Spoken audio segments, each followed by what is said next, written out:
Good afternoon, students. Today what we're going to be doing is putting in a solid rivet. We have a tray of solid rivets here. These here are 1/8 inch solid rivets. They have a nice flat machine head on them. The whole goal and purpose of doing this is to bond our two pieces of sheet metal together. So if we look at our sheet metal box here, we have a spot riveted or spot welded corner on this side. We have our blind rivets on the opposite side. And now we're going to put in our solid rivets on this corner here. The way the solid rivet works, if you look at my cardboard example here, we start out with the item, the rivet itself, looking kind of like a T shape. As we hit or compress the rivet, it actually starts to mushroom out and shrink, in a sense, in the lengthwise of the rivet, and bonds our two pieces of metal together by wedging up inside and kind of expanding and bonding these two together. So it takes a little bit of work to do, but it's pretty easy. Let's get a start on it. First thing I want to do again is same as the last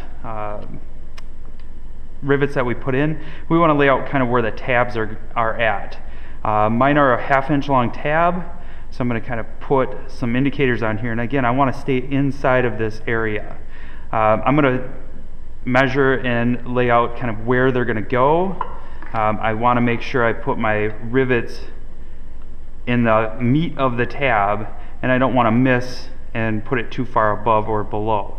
So I want to kind of take a look at this. I'm going to measure down and put them about 3/8 to 7/16 in, and that should get a good grab on where I need to be with the rivet itself. So I'm going to measure down there.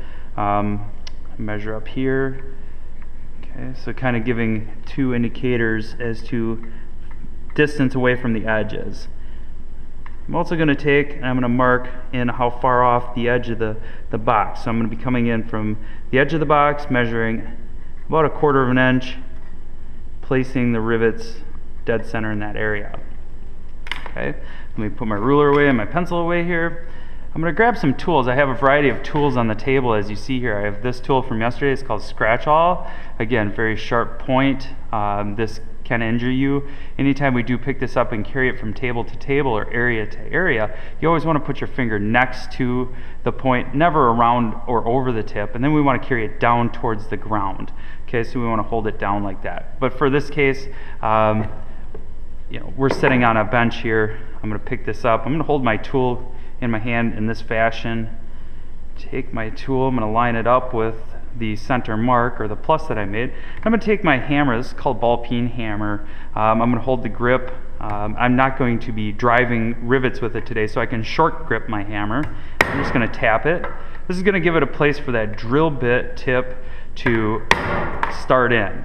Okay, like I stated yesterday with the drill bit, the tip or the center area does 0 to little cutting action. So we want a place for that drill bit tip to go. Okay.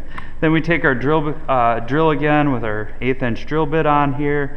Again, the flutes, the cutting surface, and the tip. Forward and reverse is selected right here. Okay. Want to make sure my drill is going in clockwise direction when I look down at it. I'm going to hold my drill. I'm going to squeeze the edge of my box together because I want to make sure that this whole action creates a 90-degree corner when I'm done.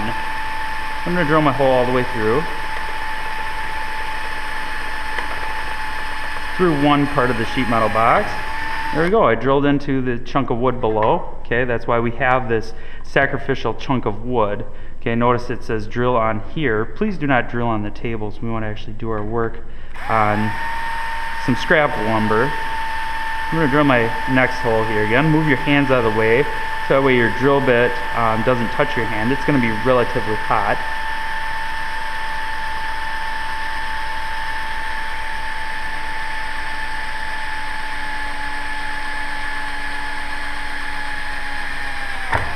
Okay, through that one again.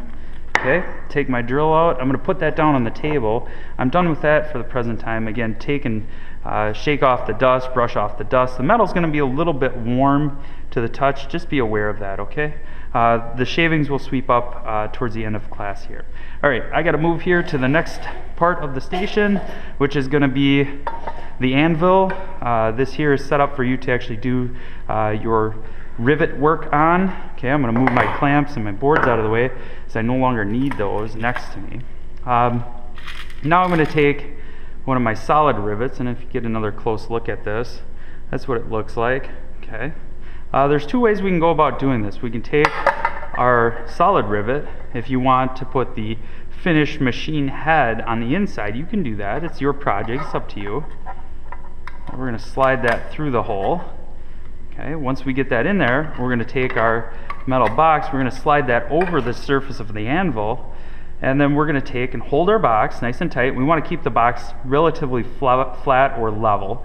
We want to make sure that that rivet sits on there, and when we set the rivet or mushroom out the end of it, the rivet looks decent when we're all said and done. Okay, so we're going to start to